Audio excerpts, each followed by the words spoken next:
Hey, what's up DIYers? Mike Boards with the Mike Boards channel. Thank you for watching. We're talking TVs today, and in the event that you're having a hard time connecting your PlayStation, your Xbox, a DVD player, or any other device to your TV, you may have something going wrong with your main board. Let's go take a look. All right, DIYers, in front of us is a 55-inch Samsung TV, and I've got a blanket I'm going to lay out on the countertop.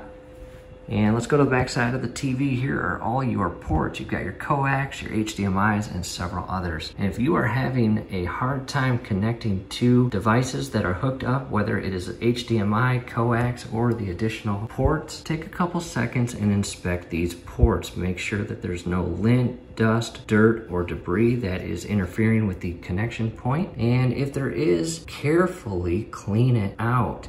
The last thing you want to do is push dirt further into these HDMI ports or coax ports. That just would not be good. If all looks good, what we'll do for your convenience, I am going to lay this blanket out for a soft surface for the TV to lay face down or panel down on, and we are going to take this back panel off and show you the inside. At this point, DIYers, I've got the TV resting panel or screen side down on a soft surface.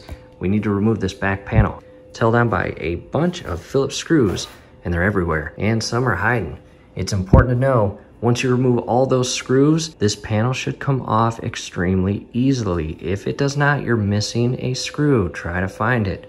We've got the space here, and we've got a few Phillips screws. We actually need to remove this also because there are additional Phillips screws underneath here that we have to remove. At this point, I've got all Phillips screws removed, including the base, and underneath the base were those 3 additional Phillips screws. I've got these screws organized and placed in a manner where I will know exactly what screw goes in the exact same holes it came out of. From here, again, it should be extremely easy to pull up.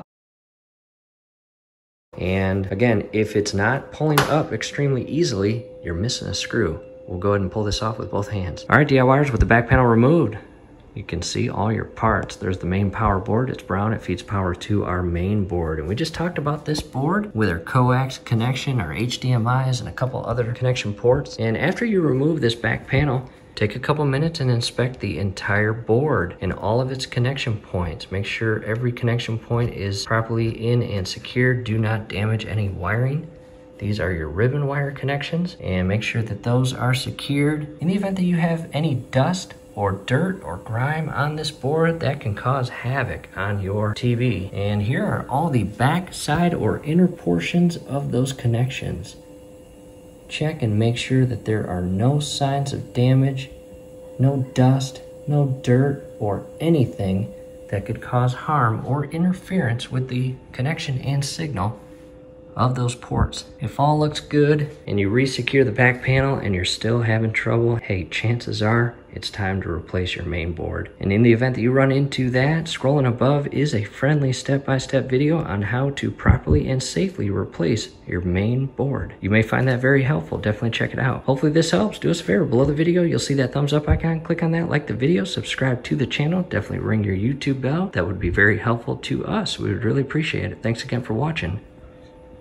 And here's your speakers on the bottom portion.